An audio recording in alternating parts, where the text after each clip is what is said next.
Probably my favorite group today when it comes to Swedish prog is Kebnekaise, and I think I've got all their vinyl albums by now. And this was their first one, Resan mot okänt mål.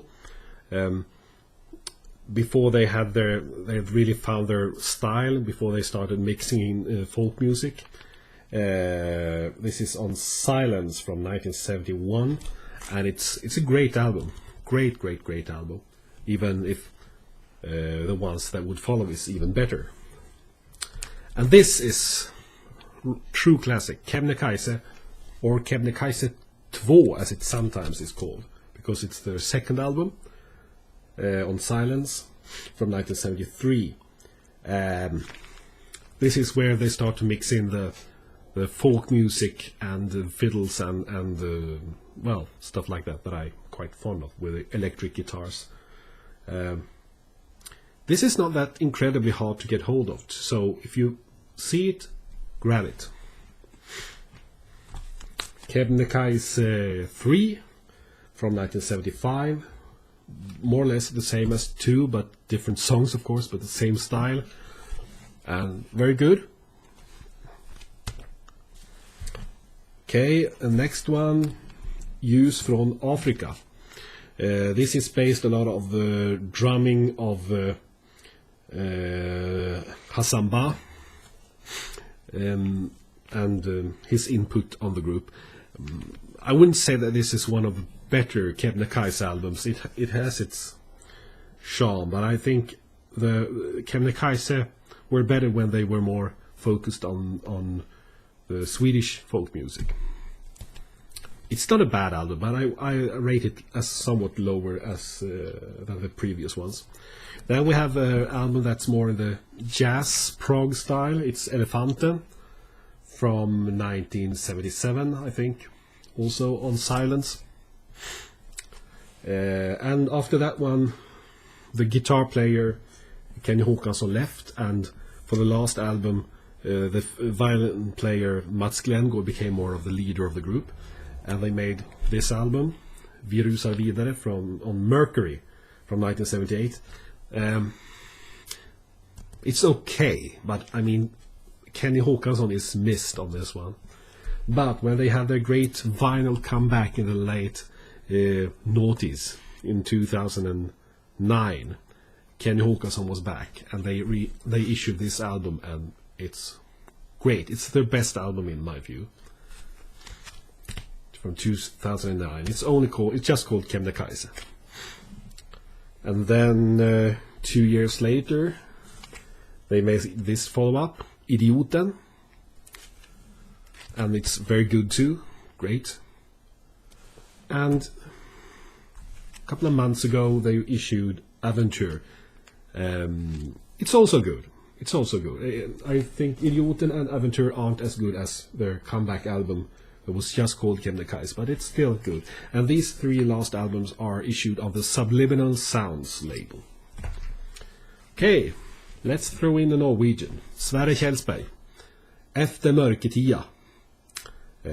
Political prog, from Norway, on the My label that I showed you earlier. This is an interesting issue. Konvaljen. Who was Konvaljen? Well, Konvaljen was a guy who was in jail, and some people made an album with different people who were in jail, called Kåklåtar, and I think I will get to that soon. And one of the members on that album who took part of the recordings was this guy called Konvaljen, and he made such an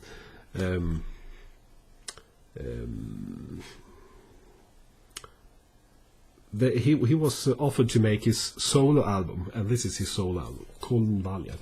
It's odd. It's an odd album, but it's not bad. Good music. Okay, over to a group from northern Sweden, from Västerbotten, called Kylans Rockorkester. It's from the 80s now, 83, of the Manifest label. Snapshot. They made 2 albums. This is their second one, I think. Yeah, here is that Kåklåtar album that I talked about. Med Konvaljen, Pelle, Kristina, Joje. It's on the MNV label and says den intensiva politiska kampen på kåkarna har som mål att begrava vårt orättfärdiga fängelsesystem som är grundat på klasslagar. It's very political and very album that's quite critical against they have criticism about the prison system and that it's inhumane. I'm not sure that the Swedish prisons could be really labeled as inhumane from what I've read, but still, what do I know? I've never been there, and I hope I never will be. Okay, here we have another political prog album med hjärtat fullt av trots, arbetarrörelsens kampsånger. We have the arrangements by the jazz bass player Georg Riedel, and we have the singer Tommy Kjelsberg, who's a great singer, and Monica Nilsson, who is one of my true hate objects. I can't stand that woman. Okay, so, but Kjelsberg is great. Alright, over to another album, reissue, and this is of course one of Jonas' favorites, and I can understand it. It's really good. It's live. A reissue of their album that they made in 1972 on the Odeon label. This is on the Golden Pavilion, and it was actually Jonas who made me realize that this had been issued or reissued, so of course I bought it. Okay, and another group that he likes and that he showed was made in Sweden, and here we have their best album made in England. Well, I haven't heard all their albums. I only have this one and this later one called Where Do We Begin, but from what I've heard, this is the best one. Whew. Right, the rock group in the punk prog style. Sorry. Motvind, their first album, Känn dig blåst, on the label Nacksving from 1976. We have the folk music group Narren, together with Francisco Roca, Valparaiso 70, which of course is folk music from, is it Chile? I think so. With Francisco Roca, charango guitar player, together with the group Narren. Folk music. And another one with Narren, Inte slutet bara början, sånger om Norrland och Latinamerika, songs of northern Sweden and Latin America, making comparisons there about, well, this is very, very, very very political. Stöd FNL, support FNL. Oh yes, well, there's one where side one is songs about Latin America, and the side B is about northern Sweden. So I feel really oppressed being a former northern Sweden Right, we have the rock group Nationalteatern. I don't have that much with them, but I've got this album Rövarkungens Ö from 1980 on the Nacksving label, and also their compilation album Nationalteaterns Greatest Hits on M&W from 1988. Their most famous album is Livet är en fest, but I haven't got that one. Okay, let's continue. Another group that Jonas B Media talked a lot about is November, and I have the same reissues that he has. November, En ny tid är här, 2 november, and 6 november on Sonett. Right, really good album. Lyrics by Vladimir Mayakovsky. The group Nynningen för full hals on the M&W label from 1970 something, why can't they ever write 73, sorry. I got a bit fed up with the fact that it's so hard to find the recording year unless you bring up the label. Another record that probably I wouldn't have really looked for if it hadn't been for Mr. Sublime Media is Pantarei. is the reissue on Mellotronen label. Bought this in Uppsala. Okay, percussionist Per Tjernberg, or Percussion as he used to call himself, but maybe still do. Solo album on the M&W label from 1981. He shows all the kinds of stuff that he plays on. He also played with the Aston Reimers Rivaler.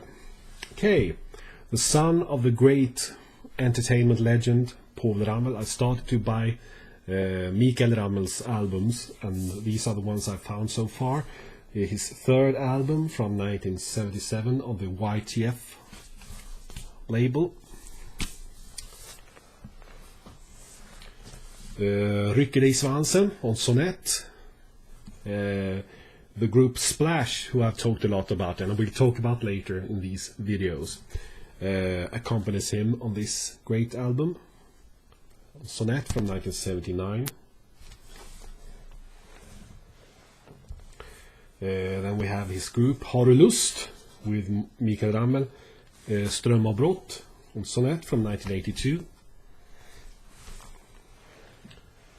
And the last vinyl, I think, En för alla from 1986.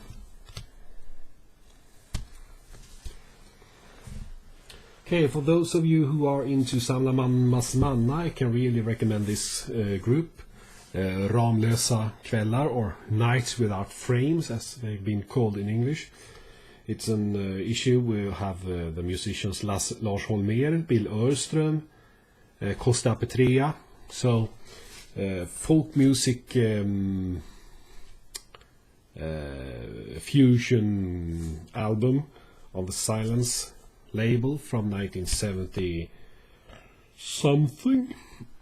78, I think. Then this one, Coming into Full Bloom by Resan. Indian folk music with, nice groovy music here.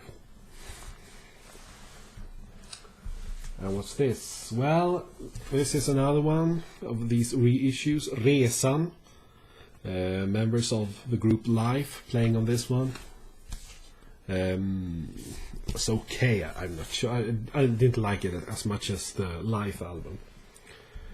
A really odd group, or duo in Sweden, was a group called Risken Finns.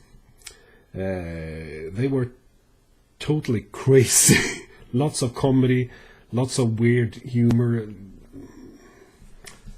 You can't really understand them without listening to them, and after you listen to them you still don't understand them, but they're weird but fun. This is their second album. It's called Andra LPn, second album, and it's on the M&W album, M&W label. So over to the singer-songwriter Pugh Rogefeldt, who has been very much talked about also, because he was considered one of the first who made prog or rock in Swedish. This is his first album, Ja det är det. It's a later pressing from the 80s, I think. So the original has another kind of sleeve, fold out sleeve, but still great album. This is his second album, in which he invites a whole new language called Puggish, and the record is also called Puggish. Same musicians, Jojje Wadenius and Jan Loffe Karlsson. I don't think it's as good as Ja det är det. His third album from 1972, Hollywood. It's great. I think this is one of his absolutely best albums. Definitely worth having in the collection. Great songs. Then he made an album with Swedish versions of old rock and roll numbers. A bit, it's good, but it feels as if he's not really having any new ideas for an album. So Pugh on the Rocks from 1973 on the Metronome label. Then the next one I think is very good, Bolla och rulla, with this new group, Rain Rock. Especially the first song, Hog Farm, is really great. Then he made a live album together with Rain Rock and singer-songwriter Ola Magnell and the pianist Lucas Persson, Janne Lucas. This was great commercial success called Ett steg till. Sorry about the issue. Well, this is a sticker with a name and telephone number to the previous owner. I'm not going to show you that because there's a risk that she still has this telephone number. She wouldn't like that.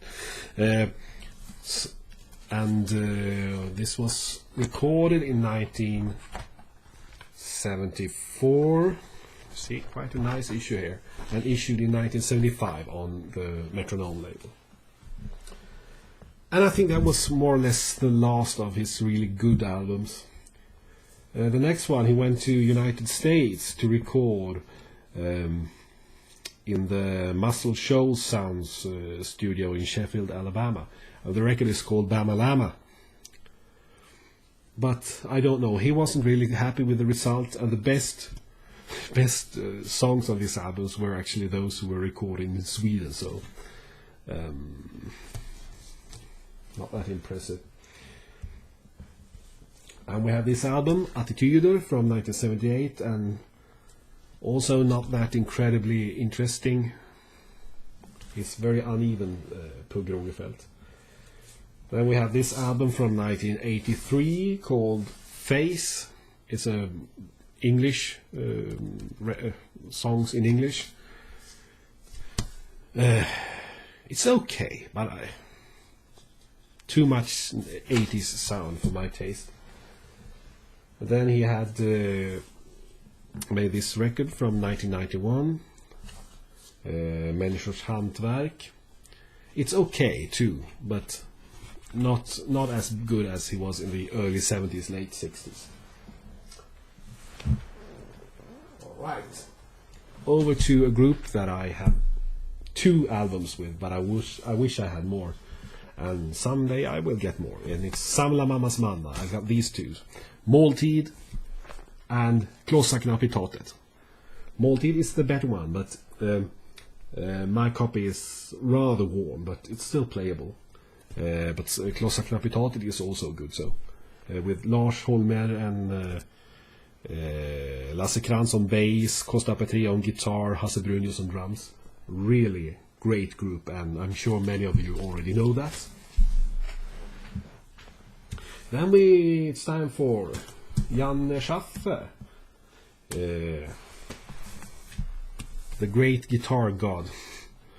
This is, I think this is his first album from 1973, his first solo album on the Four Leaf Clover label, which is one of the labels used by Europa Film record company in the early 70s.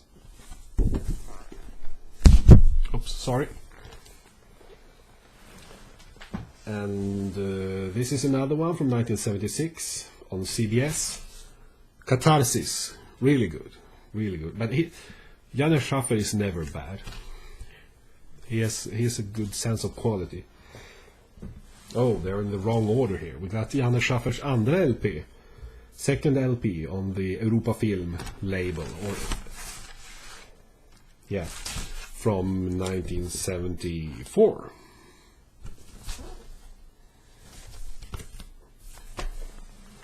They're in the wrong order. Sorry about that. Okay, then we have a folk music group that mixed Swedish folk music with pop and rock or whatever, called Skäggmanslaget. This is her first album, Pjål, Gnäll och Emmer. It's on Sonett. It's from 1970, I think. This is their best album, Snus, Mus och Brännvin. Also their most famous album from 1970. Oh, Buddha. What's wrong with these people? 71. Also on Sonett. Great. And this is another one with Skäggmanslaget, På jakt efter Skäggmanslaget. It's on the Europa film label Fjäder from 1975.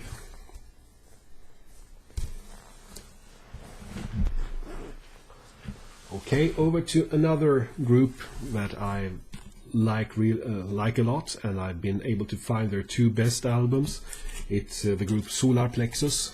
I've been looking for this album for a long time, but recently I finally got hold of it. This is their second album. They almost have the same sleeve, but the group is quite different. We have Jojje Wadenius on this one, and we have Tommy Kjelsberg and Bosse Häggström on this one.